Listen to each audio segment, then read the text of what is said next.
Professor Patrick Locke Otieno Lumumba, Africa's indefatigable voice of truth, has consistently delivered sharp, unvarnished critiques and fervent appeals to leaders and citizens alike. In the context of Captain Ibrahim Traoré's audacious leadership in Burkina Faso, any message from Lumumba would not merely be an address, but a powerful reaffirmation of the principles he has championed for decades.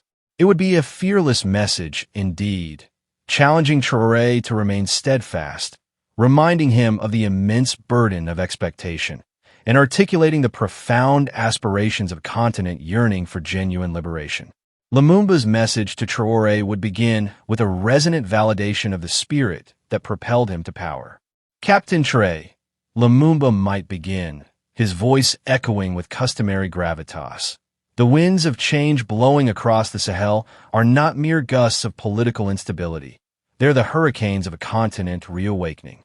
Your ascent to power and the defiant stance you have taken against the vestiges of external control resonate deeply with the aspirations of millions of Africans who have long suffered under the yoke of a compromised sovereignty.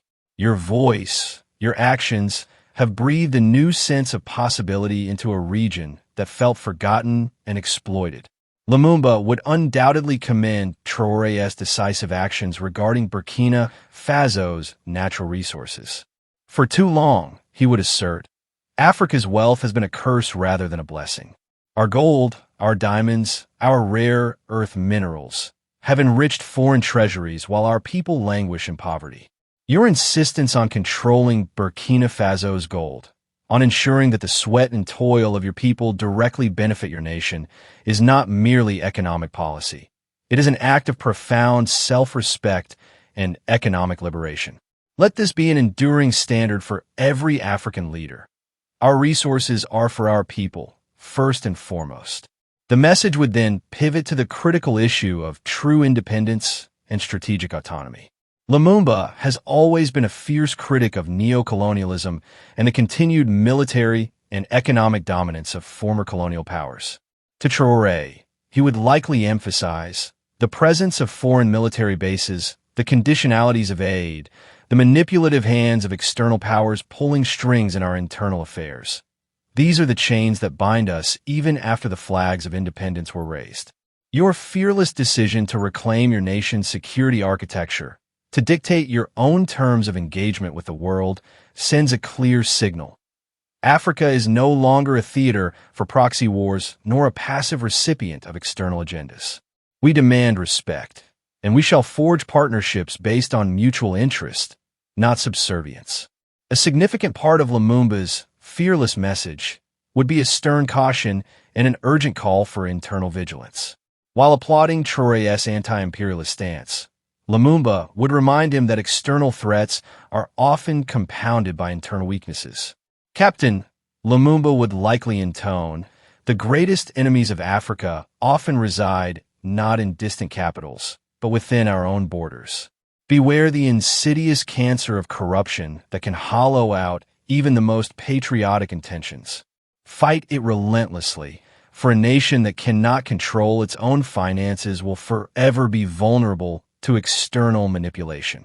He would urge Traoré to prioritize transparency, accountability, and the establishment of robust, incorruptible institutions. Furthermore, Lumumba would stress the imperative of Pan-African solidarity. He recognizes that individual African nations, even those with leaders as resolute as Traoré, can only achieve true liberation through collective strength. Your revolution, Captain, must not be an isolated flame, but a spark that ignites a continental bonfire of unity. Reach out to your brothers and sisters in Mali, Niger, and beyond. True Pan-Africanism is not a romantic ideal. It is our strategic imperative. Only a united Africa, speaking with one voice, pooling its resources and intellect, can stand as an equal on the global stage and truly secure its future against those who seek to divide and conquer. Lumumba's message would also touch upon the welfare of the ordinary Burkinabe citizen.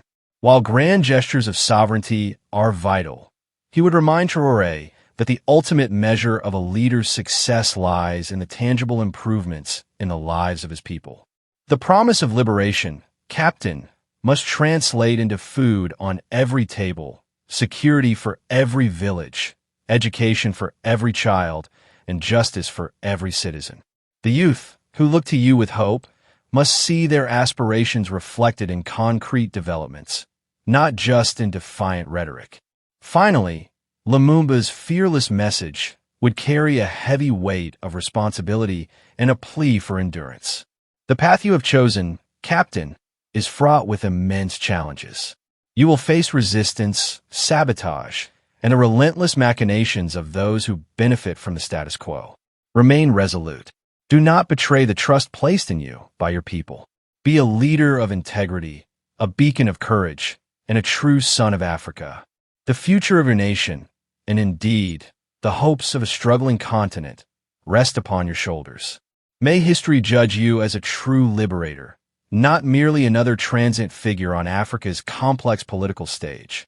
In essence, Professor PLO Lumumba's message to Ibrahim Traoré would be a profound validation of Traoré's Pan-African stance and his efforts to reclaim sovereignty, coupled with a powerful exhortation to resist corruption, foster internal unity, prioritize citizen welfare, and maintain unwavering commitment to the ultimate goal of a truly free and prosperous Africa.